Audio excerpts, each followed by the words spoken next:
আসসালামু আলাইকুম। ইউনিক স্কুলে আপনাদের স্বাগত জানাচ্ছি। আমি হালিমাতুজ সাদিয়া। আমাদের আজকের টপিক উচ্চ মাধ্যমিক জীববিজ্ঞান দ্বিতীয় পত্রের তৃতীয় অধ্যায় অর্থাৎ মানব শারীরতত্ত্ব, পরিপাক ও শোষণের দ্বিতীয় লেকচার। আজকে আমরা মুখগহ্বরের বর্ণনা এবং মুখগহ্বরে খাদ্যবস্তুর পরিপাক সম্পর্কে জানব। মুখছিদ্রের পরবর্তী গহ্বরটি হলো মুখগহ্বর। মুখগহ্বরের অভ্যন্তরে কিছু গুরুত্বপূর্ণ অঙ্গ থাকে। এর মধ্যে জিহ্বা, দাঁত, তালু ইত্যাদি প্রধান। মুখগহ্বরের বাউন্ডারি যদি আমরা জানতে চাই, ঊর্ধ্ব প্রাচীর গঠন করে তালুর অস্থি এবং পেশি। সামনের প্রাচীর গঠিত হয় ঠোঁটের পেশির সাহায্যে, আর পাশের প্রাচীর গঠন করে গালের পেশি এবং নিম্ন চোয়ালের অস্থির সাথে জিহ্বা লাগানো থাকে। জিহ্বা একটি নরম পেশল অঙ্গ। মুখগহ্বরে খাদ্য পরিপাকে জিহ্বা অনেক গুরুত্বপূর্ণ ভূমিকা পালন করে। এর পৃষ্ঠতলে স্বাদ গ্রহণের জন্য কিছু স্বাদকুড়ি বা টেস্ট বার্ডস থাকে। টেস্ট বার্ডগুলো ফ্লাস্ক আকৃতির হয়ে থাকে, আর জিহ্বার পৃষ্ঠতলে বিভিন্ন অংশ বিভিন্ন ধরনের স্বাদ গ্রহণের জন্য নির্দিষ্ট থাকে। চিত্রে দেখতে পাচ্ছি জিহ্বার বিভিন্ন অংশ বিভিন্ন ধরনের স্বাদ গ্রহণ করে। অগ্রপ্রান্তে গ্রহণ করা হয় মিষ্টি স্বাদ এবং অগ্রপ্রান্তের দুপাশে গ্রহণ করা হয় নোনা স্বাদ এবং পশ্চাৎ প্রান্তের দুপাশে গ্রহণ করা হয় টক স্বাদ এবং সবার পিছনে তিক্ত স্বাদ গ্রহণ করা হয়।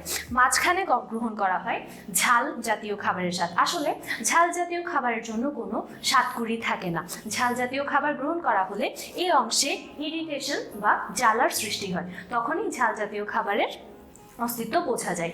আর এই স্বাদকুড়িগুলো বা টেস্ট বার্ডগুলো 5 থেকে 10 দিনের মধ্যেই নষ্ট হয়ে যায় এবং প্রতিস্থাপিত হয়। এবার আসি দাঁতে। মানুষের চোয়ালে 4 ধরনের দাঁত থাকে: ইনসিসর, ক্যানাইন, প্রিমোলার, মোলার। স্তন্যপায়ী প্রাণীদের দাঁতের সংখ্যা ও ধরন যে সংকেতের মাধ্যমে প্রকাশ করা হয় তাকে বলা হয় দন্ত সংকেত বা ডেন্টাল ফর্মুলা।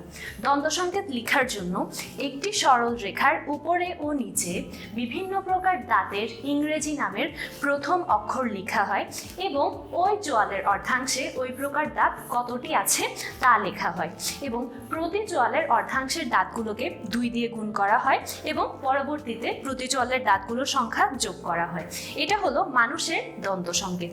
এই হিসেবে মানুষের মোট দাঁত সংখ্যা দাঁড়ায় 32টি। এখানে মানুষের প্রতি চোয়ালের অর্ধাংশে ইনসিসর দাঁত থাকে 2টি, ক্যানাইন দাঁত থাকে 1টি, প্রিমোলার দাঁত থাকে 2টি এবং মোলার দাঁত থাকে 3টি করে। এবার আসি মুখগহ্বর সংশ্লিষ্ট পরিপাক গ্রন্থি অর্থাৎ লালা গ্রন্থিতে। মুখগহ্বরের দুপাশে 3 জোড়া লালা গ্রন্থি অবস্থিত থাকে।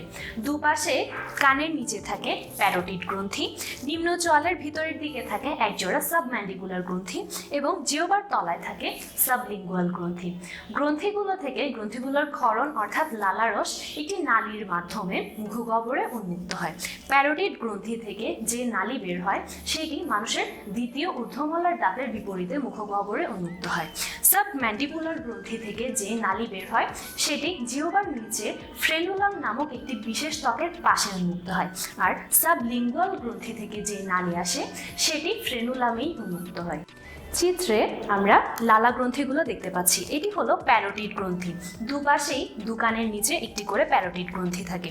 এটি হলো সাবলিঙ্গুয়াল গ্রন্থি, জিহ্বার ঠিক নিচে, আর নিম্ন চোয়ালের ভিতরের দিকে এটি হলো সাবম্যান্ডিবুলার গ্রন্থি।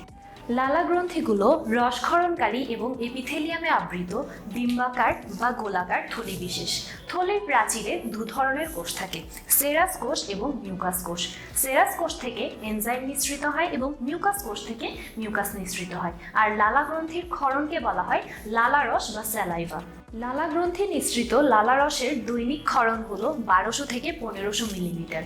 লালারসের পিএইচ হলো 6.2 থেকে 7.4। লালারসের 95.5 থেকে 99.5%ই পানি। আর লালারসের 2 ধরনের এনজাইম থাকে: টায়ালিন এবং মল্টেজ। টায়ালিনের অপর নাম আবার স্যালাইভারি অ্যামাইলেজ। আর লালারসে উপস্থিত ক্লোরাইড আয়ন টায়ালিন বা স্যালাইভারি অ্যামাইলেজকে সক্রিয় করে। এবার আসি লালারসের কাজে। প্রথমত, লালারসে উপস্থিত এনজাইমগুলো খাদ্য পরিপাকে সাহায্য করে। লালারসের অধিকাংশ পানি হওয়ায় পরিপাকের সময় যে বিক্রিয়া ঘটে সেখানে সেই পানি খাদ্যের দ্রাবক হিসেবে ভূমিকা পালন করে। এছাড়া মুখগহ্বরকে লালারস সিক্ত রাখে এবং খাদ্যবস্তুকে ভেজানো এবং নরম করার সাহায্যে চিবাতে সাহায্য করে। জিহ্বাতে যে স্বাদকড়িগুলো থাকে সেগুলো উদ্দীপ্ত হওয়ার জন্য তরল পদার্থের উপস্থিতি অপরিহার্য। লালারস তরল হওয়ায় স্বাদ অনুভবে সাহায্য করে। আর লালারসে যে মিউকাস থাকে সেই মিউকাসের কল্যাণে খাদ্যবস্তু পিচ্ছিল হয়ে যায়, যাতে করে খাবার গিলতেও সাহায্য হয় এবং কথা বলতেও সাহায্য করে মুখগহ্বর সিক্ত রাখার মাধ্যমে। লালারসে লাইসোজাইম নামক একটি এনজাইম থাকে যা খাদ্যে উপস্থিত ব্যাকটেরিয়াকে ধ্বংস করে দেয়। এছাড়া লালারসে ইমিউনোগ্লোবিন এ থাকে যেটি প্রতিরক্ষায় সাহায্য করে। তাছাড়া লালারসে বাইকার্বনেট আয়নও থাকে। মুখগহ্বরে যে অ্যাসিড উৎপন্ন হয় সেই অ্যাসিড যাতে দাঁতের এনামেল ক্ষয় করতে না পারে তাই বাইকার্বনেট আয়ন খরিত হয়, যাতে মুখগহ্বরে বাফারিং ক্ষমতা থাকে এবং পিএইচ 6.2 থেকে 7.4 এর মধ্যেই বজায় থাকে। এখন আসি মুখগহ্বরে খাদ্যবস্তুর যান্ত্রিক পরিপাকে।